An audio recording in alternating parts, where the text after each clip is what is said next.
Hi there. Welcome to the Imperfect Profit podcast for women who wonder. Frankly, as we go through life, I'm sure we wonder about a great deal.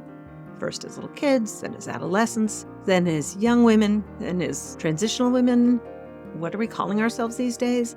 And then you get to this point in life, or my point in life, when you're postmenopausal and wondering what's next. Wondering if the parade already passed you by. Join me, Wonder Wendy. I'm going to be your host as we talk about some of these unique challenges that face women today in a new millennium, going through menopause and trying to live a rich, full life. There might even be a few men and younger women that want to listen in too. That's okay. But there's a roller coaster and we're all on it. And I'm going to be your guide to help you figure out when you should close your eyes, when you should hang on, and maybe we'll explore some ideas for what works for you if it doesn't work for me, or vice versa. So join the conversation, pick up your favorite beverage, and we'll talk to you soon. Welcome to the Imperfect Prophet. Hey there. Those of you watching on video can see I'm yet in another location. You may recognize this couch. A couple years ago, I did an episode about dust bunnies under the couch and how that correlated to fear that we feel every day. And it was from this exact same location. Go back to my website, see if you can find that one. Anyway, let's talk about today. Or actually, let's talk about a couple days ago. The other day, my grandson was visiting, and I found myself completely distracted. I was trying to listen to the story he was telling me, but I couldn't focus because every time he approached a piece of furniture in my living room, he approached it with his knees first. His knees would just bounce right into the furniture, and he kept moving from piece of furniture to piece of furniture. Sometimes he would eventually turn around and actually place his backside on that chair or couch. But other times he was just kind of staying in that kneel with those bony little knees, digging into the furniture. And it's important to know this furniture is almost a century old. Actually, it might be a century old. Anyway, this kid, he's 11 years old. All elbows, long legs, boundless energy, and remarkably bony knees. And every time those knees pressed into the upholstery, I felt a little jolt of irritation, not really at him, but at what those knees were doing to my beloved furniture. And before you think this story is all about furniture, please stay with me, because it turns out, it really wasn't about furniture at all. When he did that, when I felt that, I was suddenly hearing my mother's voice. It wasn't loud or critical, because that's not really who my mother was. It was just there, as familiar as ever, and she was reminding me to sit properly on the furniture. That voice, I don't think anyone else heard it, of course, but it was as clear to me as if she was standing right there in the room. And just like that, I was 11 years old again. In our house, there were rules about furniture. No feet on the couch, no knees on the chairs. Furniture was for sitting, period. No bouncing, no jumping, no playing lava. The floor is lava. You know that game, Floor is Lava? And the interesting part is that the chair he was kneeling on had once belonged to my parents. It had been my family for generations. And before I said anything to him, I caught myself wondering, am I about to enforce a rule that doesn't even belong to me? Because that's really the question, isn't it? We spend a lot of time these days talking about breaking cycles, breaking patterns. We question the old assumptions, and we're re-examining what we've inherited, because sometimes our parents did their best, but it wasn't what we want to continue with our families. And those conversations matter. Some family scripts absolutely need to be revised or discarded altogether, but somewhere along the way, I think we've started assuming that every inherited rule is automatically suspect, as if wisdom can only be found in rebellion as if growth always means rejecting what came before. But what if that's not true? What if maturity isn't deciding whether a rule is old? What if maturity is deciding whether it's still meaningful? So I stopped and I thought about it as much as I could as I was being, triggered. Why did this bother me? Was I reacting automatically? Was I simply repeating something my mother taught me about, without thinking about what I was saying? After all, children do need to be children. My grandson wasn't trying to damage anything. He wasn't trying to be disrespectful. He was just being 11. And if I'm being honest, perhaps part of what startled me was that his age kept colliding with my own memories, because the moment I heard my mother's voice in my head, I was 11 too. Then I found myself picturing a child standing in the Louvre with a fistful of crayons. No one would look at that child and say, hey, let children be children. They're in the Louvre, let them be inspired. I can't imagine anyone saying, you're an artist, express yourself wherever you want. Sorry, a little bit of dust first thing in the morning. Instead, we teach them that some places require different behavior. That's parenting, that's mentoring, that's grandparenting. We give them paper or a blank wall waiting for decoration. We direct their energies to where their creativity belongs. We teach them that their freedom and someone else's treasures need to exist in the same world. As we take on our roles as mentors, grandparents, parents, we also need to take care not to eliminate a child's curiosity, energy, or creativity. Teaching them how to express those things in a way that respects the people and places around them. God bless, my mother was actually very good at that. I want to help them learn that part of growing up is understanding that other people get to decide what is precious to them. And maybe part of loving people is respecting that. Because when I really stopped and thought about it, I realized something. I actually agree with my mother's rule about taking care of the furniture. At least no knees and no feet. Not because my mother created, not because it's ingrained into me, but because I realized she was simply trying to have nice things in a house full of children. Remember, I'm the youngest of 6. But I agree with it because I chose it. This furniture also matters to me. And if I'm going to be honest with you, after my parents died, I tried to give the set away to younger members of the family. But this big Victorian furniture didn't fit in their homes. And my husband doesn't particularly love it. But I do. So we had it, we needed furniture, and it became the centerpiece of our living room. Not because it's perfect for this little space, and not because it's fashionable, but because it connects me to the people I loved. These pieces have survived nearly a century, maybe even more. They have witnessed birthdays and holidays and ordinary Tuesday afternoons.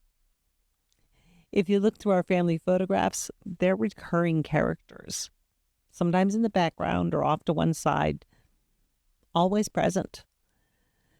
They're beside the Christmas tree, and there they are in a photograph from a birthday party.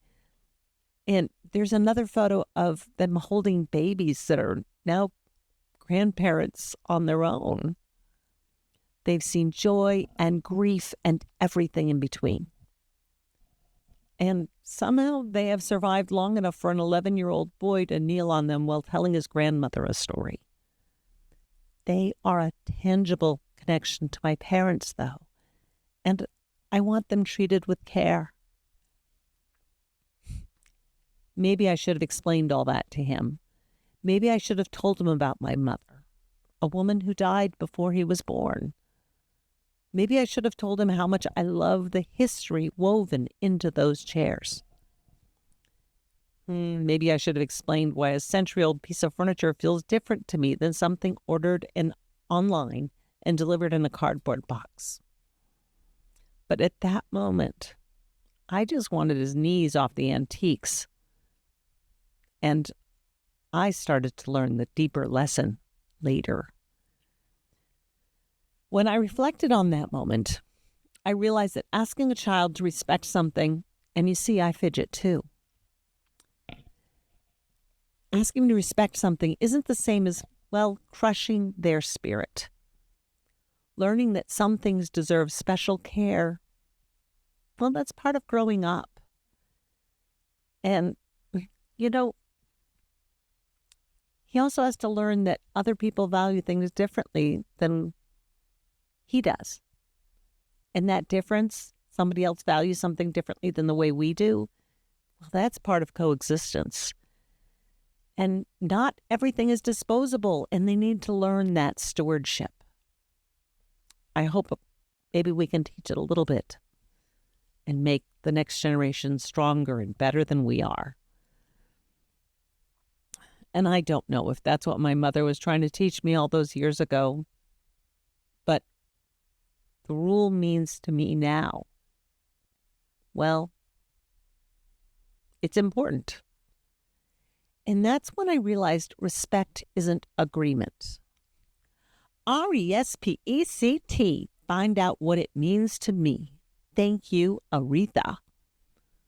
Respect is recognizing that other people get to decide what matters to them. You don't have to understand why something is important to someone. You simply have to acknowledge that it is. And maybe that's the part we've forgotten. We ask people to respect our experiences, our histories, our feelings, our boundaries, and rightly so. But relationships only work when that respect travels in both directions. And I don't just mean our intimate personal relationships, the relationships we have sharing the street, sharing a fence line, sharing common spaces throughout the world. When we're willing to extend the same courtesy to others, we've achieved something, even when we don't fully understand it. And you might not choose to value these pieces of furniture, but they don't have your stories. You simply have to acknowledge that it matters. And in my house, this furniture matters. Now, if the house were on fire, I'd save the people first, of course, but asking people to treat it with care doesn't seem unreasonable. And because it matters, the rule matters. No knees, no feet, only butts. And yes, I can assure you, my mother would never have used the word butts. That part is entirely mine. The real lesson, maybe it was that I haven't actually become my mother. Although truthfully, in many ways, I am very much my mother's daughter. The real lesson was that I stopped long enough to think about it. If I had to enforce the rule automatically, without thought, without examination, without choice, then perhaps I would have been repeating something that had been ingrained in me. Maybe that's what my mother learned from her parents, and maybe they learned it from theirs, and so on and so on. I'm disappearing backward through generations of people trying to teach children how to live in the world. But instead, I did pause. I questioned it. I held it up to the light, and then I chose to keep it. That's different from continuing patterns. That's ownership. And, I get to make those choices. That's what you get to do as you get older. We learn, we reflect, and we get to decide. And we don't have to reject everything we inherited. But we also don't have to preserve everything we inherited. Let's just examine it carefully and decide what still belongs. Like I said, some scripts deserve to be rewritten, and others deserve to be renewed. Maybe the difference is in the delivery. Shedding generations of "because I said so" in favor of "because it means a lot to me."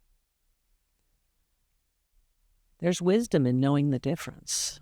And sometimes that wisdom arrives when an 11-year-old boy kneels on a chair and pushes me to the point where I have to stop and ask why it bothers me. You know, all these questions, all these things, they're running through my mind because I'm back in Vermont. And by this time this episode drops, I'll have left. I still call Vermont home, even though I now live in Arizona. Arizona is my adopted home. But as a seventh-generation Vermonter, my heartbeat always seems to change when I cross back into the Green Mountain State. Something in me exhales. And every time I come home, I find myself surrounded by ghosts. Not literal ghosts. Okay, maybe one or two haunts, but that's another story for another episode.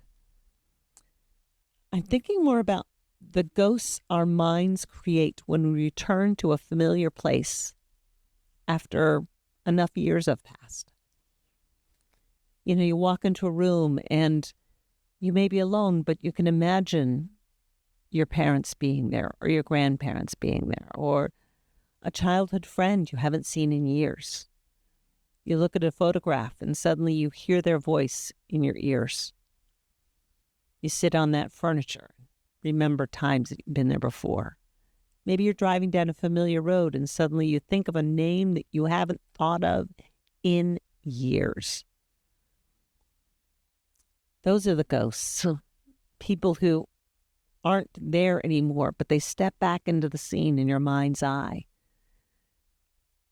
People you knew, people you loved, maybe even people who died long before I was on the scene, but somehow I've heard about them so often that they occupy a space in the family story, and I feel like I did know them.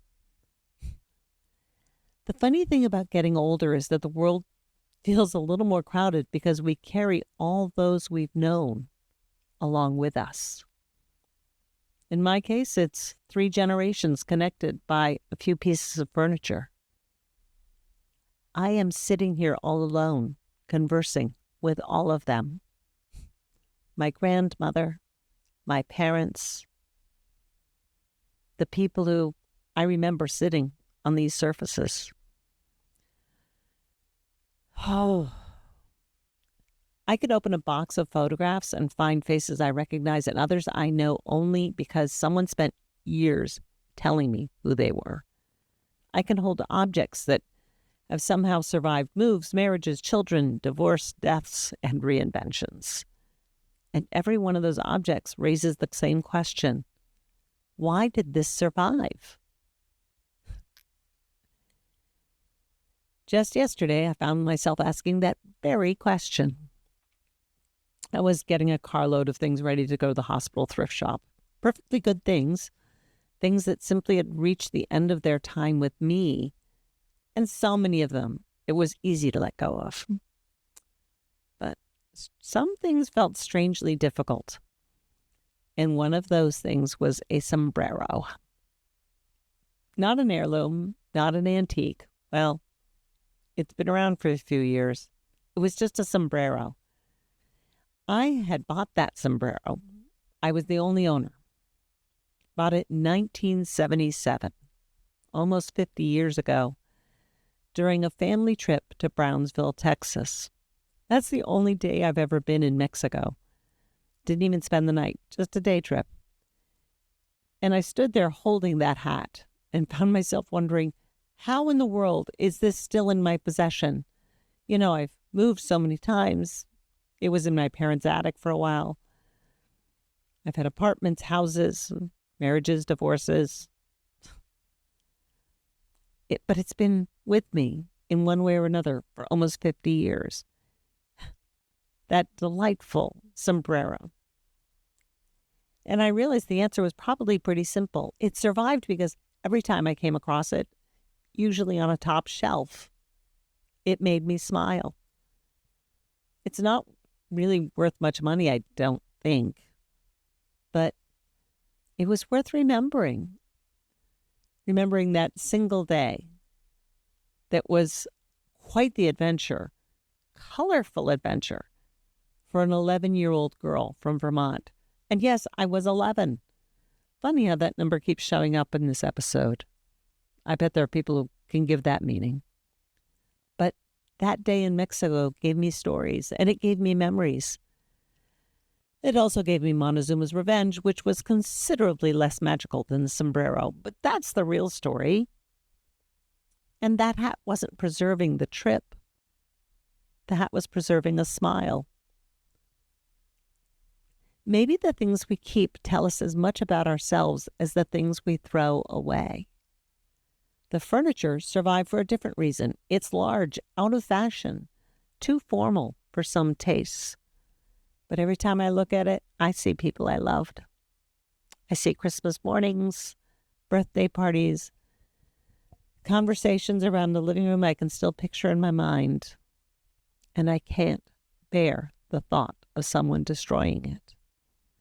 Because it means something, and maybe only to me. And that got me wondering, why do some traditions survive? Why do some families' stories survive? Why do some values survive long after the people who first carried them are gone? Perhaps for the same reason the furniture survived, for the same reason the sombrero survived, because someone, somewhere, decided they were worth carrying forward. And maybe that's where this whole story began, not with a chair, not with sombrero, not even with my grandson's knees, but with a simple question. What belongs? What deserves a place in the next chapter of the story? I can't preserve everything I inherited, but I can examine it carefully and decide what still belongs. The furniture stays.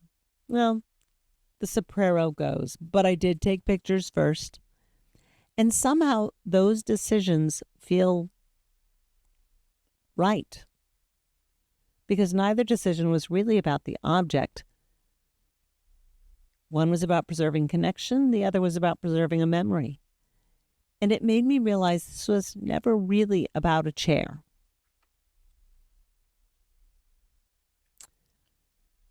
Ooh. So, what deserves to be carried forward? Not just for me, also for my children and grandchildren. The legacy that I leave.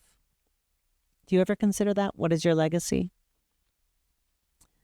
Because one day, these chairs will belong to someone else. And the stories will be handed to someone else. The family photographs will belong to someone else. And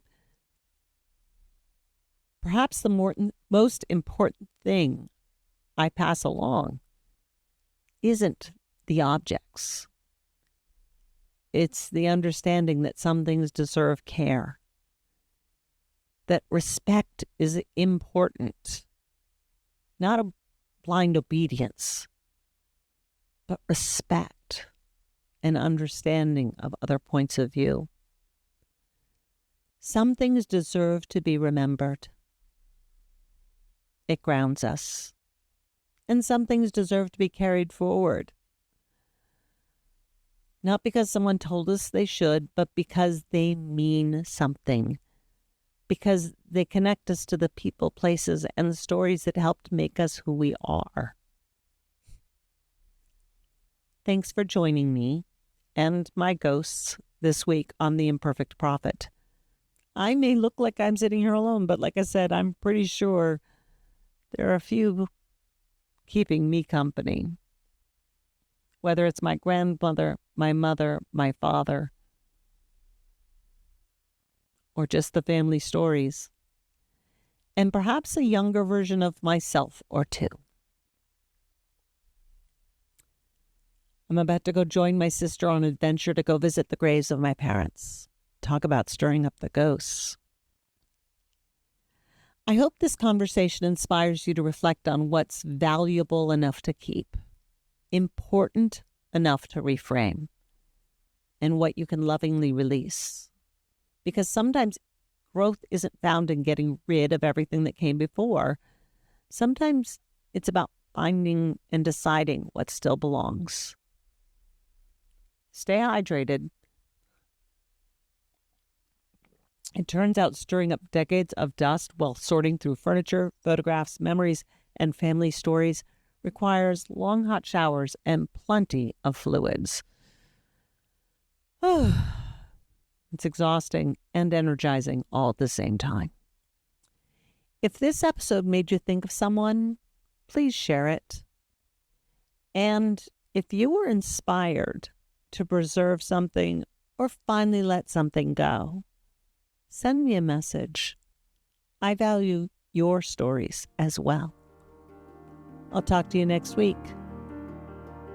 Like what you heard here today? Then we should be friends. I suggest you join my Facebook group. It's a good way to connect. We can have a conversation. Ask me questions, whatever you want to do. It is called the Wonderful Bucket List Life. That's Wonder-Full Bucket List Life. Be a bucket lister and join me on this adventure. Or you can go to my webpage, which is Wonder Wendy and Friends. Join the mailing list, learn about the book I wrote, adventures that are coming up in the future, and other podcasts. I look forward to talking to you soon, and stay hydrated. Have a great day.